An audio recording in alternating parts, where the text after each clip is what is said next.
Hello everyone and welcome to the hotly anticipated mekklord BANLIST wishlist for the September 2025 Duel Links format. This format, it's fine, actually. I think it's pretty fun. You have a pretty varied metagame, all things considered. Like sure, there are a couple of power outliers here and there, but nothing that can be fixed with a simple ban list. I think this format looks much better than the one that we had around the same time last year, which was basically just, hey, do you have an Auxiliarisk? Too bad. And if there's anything this KC Cup is showing us, that even outside of the quote-unquote meta game, there are a lot of decks that can compete. Like Crystal Beast, a really interesting contender. And you know, when you compare the Duel Links format to Master Duel, it's clear that one of these games is a lot more fun to play than the other at the moment. So for the time being, after having taken a month-long break from Duel Links, I can say that, you know, the game is much more fun to play. I've gotten a lot more perspective, and I'm enjoying this game more so than I was in the previous 2 years, basically. So in this video, I'm just going to talk about a couple of key points that I think are really important to fix to ensure that the game becomes even more fun for everyone. Despia. You know what? I'll say it. I think the idea of a sticky fusion archetype that has a lot of grind game is pretty cool. This is a deck that really never got to do anything in the TCG before the branded structure deck. It's actually like the second best deck in the current Duel Links format. I think that's based. I also think it's pretty cool that the skill gives you the field spell for basically free. I think in general, skills giving you access to field spells that are central to your strategy is pretty cool. They did that for mutants. They kind of did that for Gemini, if you consider that the continuous drop is basically what the field spell should have been. What other archetypes they did that for? I guess they did that with Sky Striker as well. That's kind of neat. I still think the Despia skill does a little bit too much in terms of giving you consistency, but for the most part, I don't think it's like nearly as game breaking as all the skills have been in the past. What I'm less okay with is the fact that this deck can actually make a, I was gonna say quick effect nuke during your opponent's turn thanks to the combination of Branded in red and the first Dark Lord. Now granted, there are ways to counter that. A well-timed DD Crow will make sure that Branded in red basically fizzles, but it's still annoying to play by the draw the out rules in 2025 Duel Links. Also, the first Dark Lord is just an independently powerful card. You know, it has targeting protection, it gives it the entire field. It's a big beater, you can't even reasonably beat over it easily. So if anything, I think this card should be moved to limited 1. Alongside Masquerade, I think it makes sense that you could have both of these cards from being played together. Also, it takes super polymerization out from this deck, which wasn't that big an issue, they are too outdried anyway. But both of these cards are like problematic in their own ways. I don't think they should be together in the same deck. Oh no, what about the pure Dark Lord variant? There's no pure Dark Lord deck, you're just coping. Additionally, I don't think some of the best decks in the format be allowed to play limited 3 staples as well, so in the spirit of that, I'm thinking you have to put an important Despia piece to limited 3, so you prevent it from playing Book of Eclipse and stuff. So it's your pick between Despia and Strategy or Dramaturge of Despia. Both of these being moved to limited 3 would basically do the same thing. I don't know which one will have the most important impact. It's not as mandatory, in my opinion, as the previous change, but it would be cool as well. Oh, and also, they should probably nerf Masquerade, right? Because it's kind of insane that it deals 600 burn. I know it's not an activated effect, but an additional cost, and this is why Konami hasn't preemptively nerfed it, but you know, this is their game, they can do whatever they want. Konami has certainly changed cards in the past so they could function in Duel Links, and they're the one that arbitrarily decided that Lava Golem should be the cutoff point for how good burn is allowed to be, and refused to retroactively fix all of the old cards like Neos Wiseman. That was a problem for a while. And so, you know, Konami could just say, hey, Masquerade deals 300 tomorrow, and I don't think anyone would have a problem with that, you know? Well, that's just scoping, that's never gonna happen, but it would be cool if it did. Shaddolls. I really fucking hate this deck. It's one thing that Shaddolls consistently get to make is Schism to summon Winda during your opponent's turn so that they're locked out of special summoning, usually after their first special summon too, so they just have to pass the turn or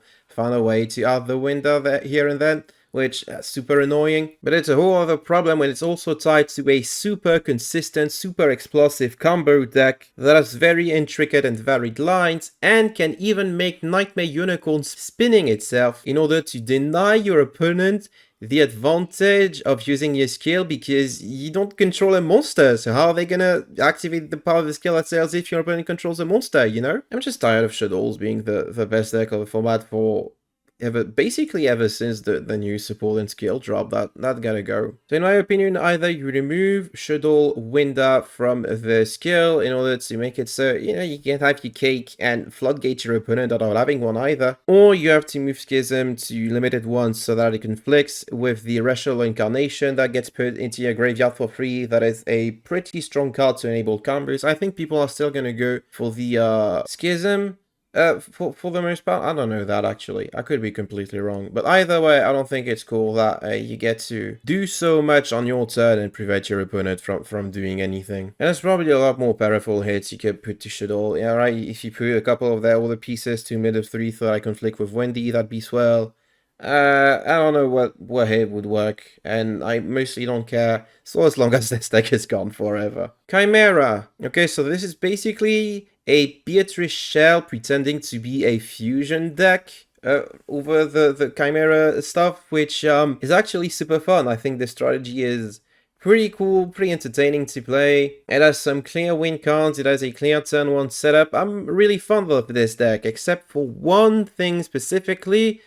I don't like floodgates, so I don't think a card that prevents your opponent from basically activating some of their most important card and possibly some of the most important staples as well should be allowed to be played. Invader of Darkness, you could probably move this card to limited once so that it doesn't see play alongside Beatrice, and I don't think that the big or the floodgate guy that's Anubis type of thing is as bad to face as this guy, because this guy can't even be eclipsed or dropleted, you know, so that feels kind of bad. Also, this guy kind of looks like Ultimate Green Goblin in his first comic apparition in Ultimate Spider-Man, because he was wearing clothing and stuff. I don't know if this is intentional. I just wanted to talk about Spider-Man. Speaking of floodgates, Tindangles. Just move Subterra Beam of Fiendus to 1. It's the bridge through which Tindangles can access cards like Guard Dog or Spelljammer or the Weasel thing or anything. If you put it to 1 alongside those floodgates, you never have to worry about Tindangle floodgating you ever again. And if you ban Subterra Behemoth Fiendus, you don't even hurt Subterras because they're not playing this card, because Guru Control is just never link summoning anything. Honestly, I think this might be the time for Konami to finally do it too, because like Subterra is actually placing in the top 100 of his KCC, so if they do take care of it, good riddance. This deck isn't cool or interesting, you're just floodgating. All the decks, and there are probably other decks that should get addressed in this format, right? But for the most part, I can think of anything. You know, you can argue that Ancient Gears maybe should lose the Fortress, which can lead to some pretty uninteractive games, considering it basically protects your stuff forever. Or you can argue that Speedoids maybe should have gotten a more consistent hit, considering that they basically received a slap on the wrist in the last ban list, which actually didn't do much to stop the deck. You can also argue that maybe some very popular staples like Effect Dweller or Beast Dweller should find themselves on the Forbidden Unlimited list because they are just too good and will continue to be good for ages to come. For the most part, I think this format is pretty cool.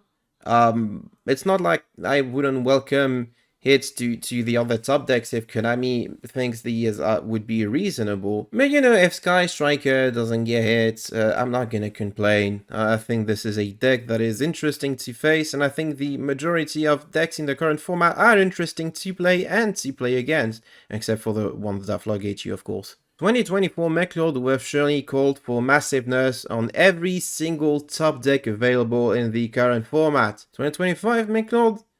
It just cares about getting rid of floodgates, basically. And hey, while we're at it, we should probably buff some of the other decks of this format. I say this format, but they don't really compete, which is an issue, because I like when more decks are playable. I think it's super cool. Some decks like Mutants or Generators or heck, maybe even armed dragons on the verge of competitive viability. Generator is already like pretty good, but can you imagine if its skill was just a tiny bit better? I think it's one of these decks that, if it were meta relevant, would make the format even more interesting than it currently is. Also, Konami, I've been asking this for 2 years now, but maybe now is finally the time to free Noids from their imprisonment, you know?